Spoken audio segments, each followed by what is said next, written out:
The 2017 My Little Pony movie, a flawed masterpiece. This video is not intended for children under the age of 13 years old, and if the comments are off, it's because YouTube did it, not me.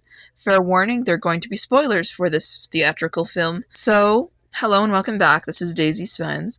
Today I am looking back on the My Little Pony movie that I grew up with, and unlike most of my videos, there's no official way to watch it here on YouTube, or even unofficial, in its entirety, not cut into clip. And it used to be available to watch on Tubi at no additional cost for a little bit, and same with Amazon. Those are no longer options. You can watch it on the Internet Archive or get a DVD pretty easy from what I know. For a quick background, this movie was officially announced in late 2014 from what I could tell, or early 2015, even though there was actually talks about a theatrical film centered around ponies and not equestria girls as early as 2012, following the end of season 2. And the movie was initially intended to be more of a darker, grim movie, and moved to a later, fluffier direction that we ended up receiving. It premiered in theaters on October 6, 2017, a month earlier than the initially projected date of November 2017. This film was directed by Jason Trayson and written by Megan McCarty and Michael Whale. I may have mispronounced some names, I'm sorry if I did that. The movie was a resounding success, making back its operating budget of $6.5 million, grossing $61.3 million. The plot follows the ponies of Equestria preparing for their first Friendship Festival, overseen by Princess Twilight Sparkle and Canterlot. Festival is interrupted by monsters commanded by Unicorn Tempest Shadow, ordered by her superior, Storm King, to capture the Alicorn Princess's magic. Tempest uses these magical orbs to petrify the princesses, except Twilight, who escapes with the main six and Spike. Following the incomplete instructions he received from Celestia, Twilight goes in search of the Queen of the Hippos. After traversing the desert a bit, they arrive in a town called Klugetown, where they meet a con artist named Capper, who promises to take them to the Queen of the Hippos, and develops a genuine friendship. But Twilight discovers an atlas revealing the hippos are hippogriffs on Mount Eris. Verco, who is a mob boss in the area who Capper owes debts to, sews up in order to basically take the ponies to pay off Capper's debt.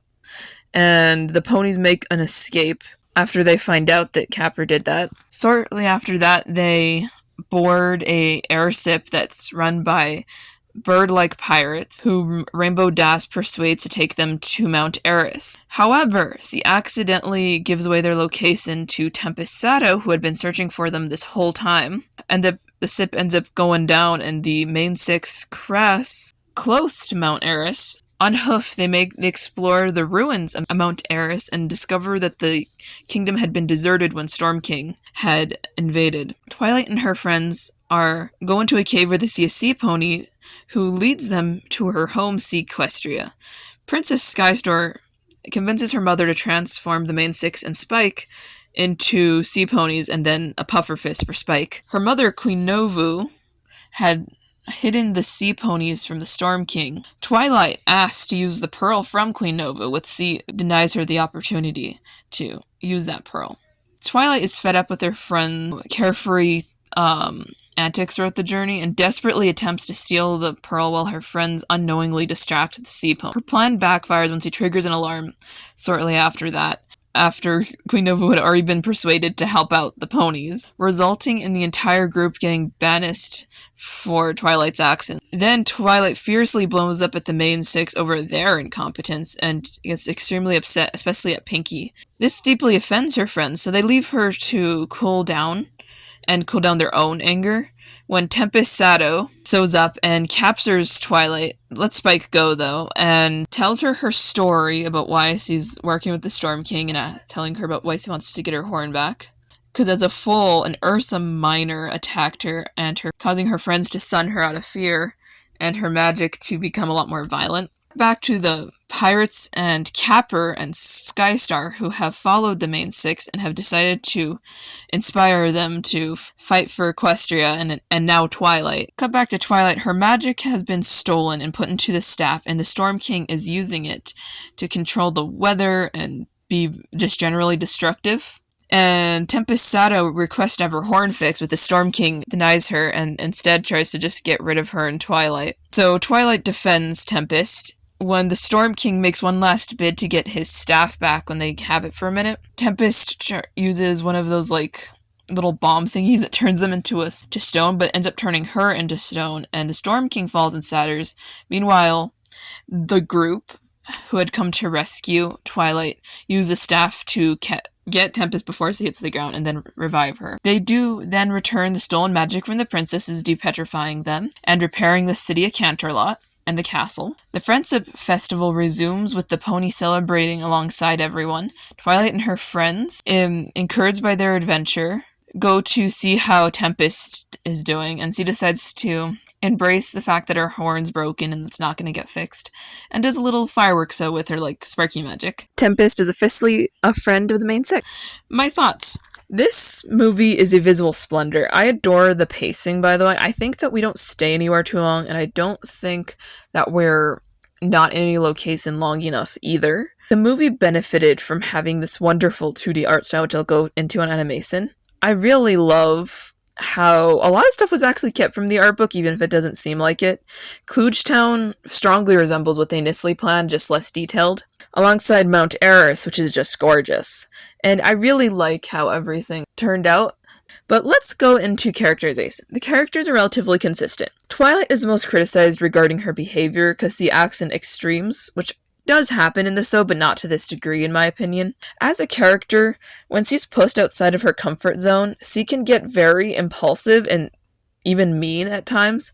The movie's no exception to that, except in this case, Celestia, Luna, and Caden's lives are at risk, so she acts even more impulsively because she's not sure how to cope. I wouldn't call it flanderizing her character just because she acts a little bit like her early season self would. Pinkie Pie is pretty much our central character next to Twilight in this movie. She's a part of the emotional plotline of the film. She's the one who's open to adventure and everything around her when Twilight has become way more apprehensive about these things. They have a sort falling out, which I discussed, and a lot of people used to frame Twilight in a very negative light. I'm not entirely sure I feel that way, but seeing Pinkie cry was hard. Rarity. She's pretty much her normal self. Generous, kind, helps out Capper, doesn't like gross stuff. And I think she's pretty fun here. I feel like they animated her really pretty. Rainbow Dash, who has a relatively okay sewing as a character.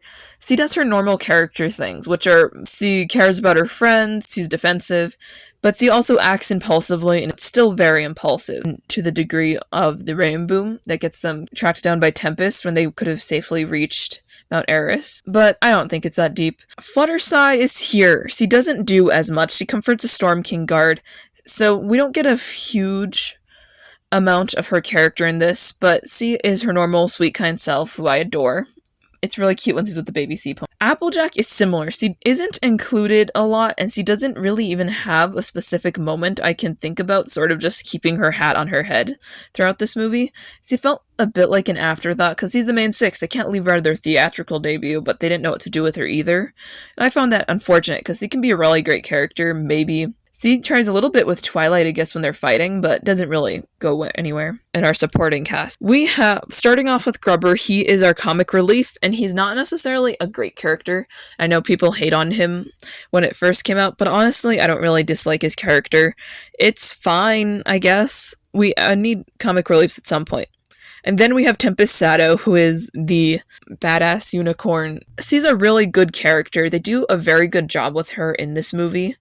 I even find her backstory interesting. I heard someone suggest that she may have been from Starlight's Village, and I don't know where that idea came from, but it honestly adds up to me, like, on a not that deep of level. Following that, we meet Capper, who is our grifter.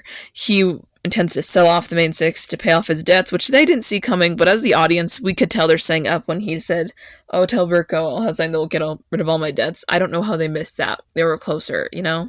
I still really like his character. And then after that, there's Captain Solano. And she's an interesting character. She's the leader of her little pirates. And she's actually relatively compassionate, and not like actual pirates, which are generally morally gray. And her crew is fine. They don't get much individual attention or development because they don't have celebrity VAs. I don't know. Then there's Skystar, who's a fun, bubbly character who's, quite frankly, a joy to watch. She's, like, obsessed with cells to the point where she has cells named Silly and Selden, and her mother is very tired of hearing about it.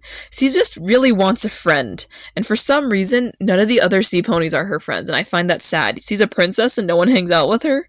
Her mother is Queen Novu, and she's best described as a guarded leader who's trying her best to defend her people. I do believe she's initially justified in not letting Twilight use the pearl, and I think that continues to. It only really worked to hide the hippogriffs, not fight the Storm King. I don't believe it would have actually helped anyway, even if she had brought the army that they potentially have, which was probably weakened by the Storm King in the first place. But it is kind of sad that we never carry through on because she was going to help them before Twilight stole it. And then there's the Storm King himself, and he is, well, Storm King. A kind of a silly, weirdo narcissist goat thing. He doesn't even have storm magic before stealing the alicorn magic in order to make storms, which is wild to me. What was he, just the king? I think in the comics they even make fun of that, but I only have one comic, and I know there's more than one in that, so we'll see. And then there's the last character. I say this one, Songbird Serenade. It's basically Sia Pony. She doesn't do much except sing at inappropriate times tonally until the actual end of the film, where she is singing an appropriate time. The voice acting. The voice acting does something that the show only did a few times throughout its run. He uses celebrity VAs. We have a laundry list of those, but before I get to them, I will touch on the fact that Andrea Libman, who voiced Pinkie Pie and Fluttershy, but received a nomination for just her role as Pinkie Pie in this movie, I thought that was really cool to mention before we get there. Now for our other characters. Emily Blunt voices Tempest Sato, and she does a very good job. I like that it's not just Emily Blunt, but Evil Pony. Following that, we have Capper, voiced by Taye Diggs. I think that he does a very good job. I really like how his voice sounds. I think it's just because Taye Diggs is really good at voice acting in general. That's something about most of the celebrity VAs throughout this. They're pretty good at it. The ones that I thought were the weakest were the Storm King and Sia as VAs. Sia doesn't say much, so it's hard to tell, but it doesn't sound like she's doing a character. It sounds like she's herself. For the Storm King, I just think he's weak because we don't hear enough of him or get enough of his involvement. For Captain Solano, her VA does a great job. Queen Novu is actually voiced by someone who has been in Steven Universe before and voices other characters, so that's neat. We don't hear much from her. The only thing I found weird is that her and Skystar just have vastly different voices. Skystar is voiced by Christian Chenoweth, so I think that's interesting. She just talks like that, which always caught me off guard when I was younger when I watched one of the interviews behind the scenes. And I would say the very last character I'll discuss is Grubber. He has what we call a classic 80s cartoon voice, which is great because he's actually based off a 1980s character. In my opinion, that's a fantastic. Now for the animation. This animation is phenomenal. The 2D elements are gorgeous. The backgrounds, everything about this is literally splendid to watch. The ponies have very fluid movement. They're also, for lack of a better term, very squishy. It's like you're holding a slightly like a dense sponge, if you know what I mean, or like one of those squissies that's a little bit dense but not completely. They're just so cute and soft and round and squishy looking. And I think that they did a really good job with all the background designs. I think some of them may have even been watercolor. I can't tell because this is a 2D animated. But I just love how everywhere looks. Klooge Town has a Dungeons and Dragons vibe. We get a really nice vibe from Sequestria, which is interesting juxtaposition to the ruins on Mount Eris, which are also gorgeous in my opinion. I know they're ruins, but I think that there's some level of beauty in seeing what in decay. So that's really cool. And Canterlot itself here is also really pretty, and the land directly outside of Equestria is pretty, whatever the Battlelands is. There are 3D elements in this movie. I'm going to point them out. So the airships that are used by the Storm King and the pirates in perspective view are done in 3D, and a few elements at some points were done in 3D for Canterlot when other 3D objects were going to interact with them. This is something that in the book they said they were debating more use of 3D. They didn't end up doing that, and I'm okay with that. I think we had a better art and animation direction without it, but it was pretty cool. All the designs are also really cute for characters in this style. I just like how they have big chubby cheeks. Now for the world building. For the world building, we get something that I've always wanted to see, which is exploring the land outside of Equestria. When I was younger and heard that in the trailer, it literally made me so happy. And I think we have a pretty good showing of the areas outside of Equestria, starting off with Klooge Town, which is rough, but almost really pretty from a distance if you look at it. It's a desert town. Glitchtown doesn't have the best sewing of its non-pony residents, but they don't do that with every kingdom, which is nice. And then after that, we go to Sequestria and Mount Eris. Obviously, Mount Eris is the home of the hippogriffs for what I'm going to assume prior to when Storm King got there, at least 1,000 years. Definitely more. And it's just absolutely gorgeous. I love it. Sequestria is clearly newer because Queen Novu is the one who hid the sea ponies underwater. And unless she's an immortal goddess, I'm gonna say it's probably a little bit newer. Probably about 15 years old as a location because of Skystar, or even maybe 20. I don't know how old Skystar is to level with you. She seems like a teenager to me. They do a great job with other species like the hippogriffs and the Abyssinians as represented by Capper. And I like that they're not completely characterized as entirely evil, the non-pony creatures. I like that we get a supporting cast of and that for the most part our primary antagonist is a pony, because it's always been an issue that My Little Pony doesn't like non-pony creatures. The music is great.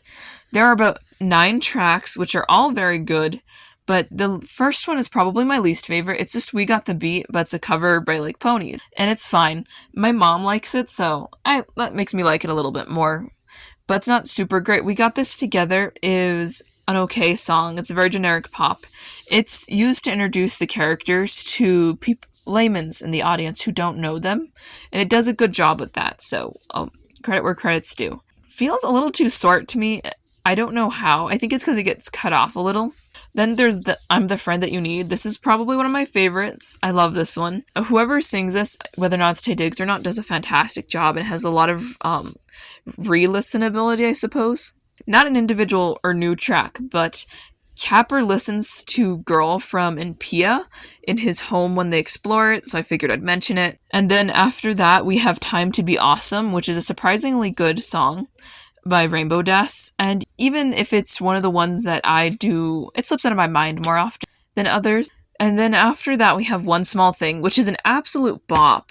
I know it's definitely just designed to be pop ear candy, but that's what it is. Pinky has really good vocals with Skystar, so I really appreciate it. And then we have Open Up Your Eyes, which is our only true villain song of this movie. It's really good. It more exists to explore the backstory of Tempest, but I will admit I love the tone it takes, and it was unique for this movie. It might not be unique for other villain songs, but it's unique for here. Then there is the last, in canon song, I guess, which is Rainbow. This one's written and sung by Sia, and it's okay. It's not my style of music. I'm not entirely sure that they should have used Sia anyway in this. I liked it more when I was younger, but I don't like it now. Off to See the World is our end credit song, and I like this one actually a bit. It's probably the most forgotten because it is from the end credits, but I think it's worth listening to if you always just click away at the end credits of movies, to go look it up, because it's kind of cool. I know some people don't like it. I heard someone complain about it. I don't know why. My first impressions. I did not see this movie in theaters, but I remember I walked into a showing at a library that had a DVD player hooked up to a projector in this big white seat, and there's about 12 people in the room full of chairs. Mostly little girls between 3 and 7 watching, and about 4 bronies who are a little older than me at the time. I think they're in their teens and could drive, and I was 12. And for me, this was a huge deal. I had built up so much anticipation for this movie, and it lived up to what I wanted it to be because I had no preconceived notions of it. And I love that. And I think it hit the right demographic of girls. This video has been really long to make, and my original cut of this was literally, it just disappeared. I am starting from scratch with this recording, so it's gonna be super fucking late. I can't with that. It makes me deeply upset. But I really think that it's great if you made it to this point. My next video is gonna be on Equestria Girls in the Look Back series. If you enjoy my content, come back whenever I post it. Just check the playlist, because honestly, my upload schedule is completely screwed up right now. Consider dropping a like, comment, and a share on this video if you enjoyed, and subscribe if you really like my content. Bye, till next time.